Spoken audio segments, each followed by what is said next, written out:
Bonjour, nous sommes ici au parc d'activités des Fontanettes, une des zones de développement économique de Grand Chambéry. Catherine Chapuis, vous avez été vice-présidente en charge du développement économique à Grand Chambéry et c'est vous qui avez imaginé le développement de cette zone. Complètement. Face à une pénurie d'offres foncières, il a fallu travailler pour retrouver du potentiel.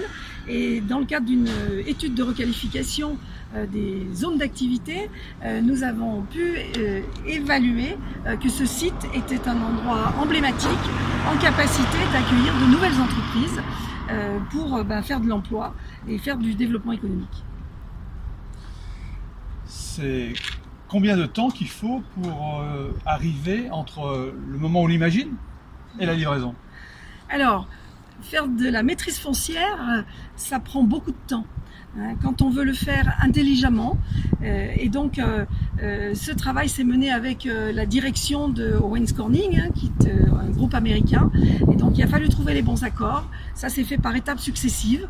Et ensuite, nous avons pu travailler avec un architecte urbaniste qui a mutualisé au maximum les fonctionnalités du site de manière à valoriser au plus possible les surfaces à céder aux entreprises.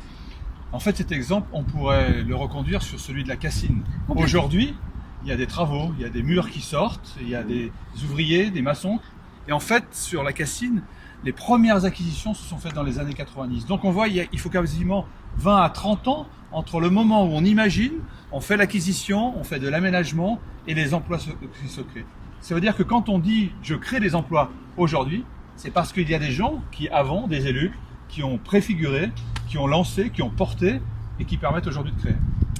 Et qui ont eu cette approche de développement concerté avec les différents acteurs, une approche globale qui concilie exigences environnementales, mais aussi qualité de vie sur ces zones avec des offres pour le midi, pour avoir une activité cohérente sur le site.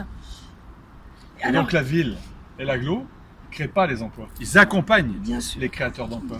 Ils accompagnent les porteurs de projets. Et donc la responsabilité de la collectivité locale, c'est d'anticiper un long délai pour pouvoir effectivement accueillir de l'emploi.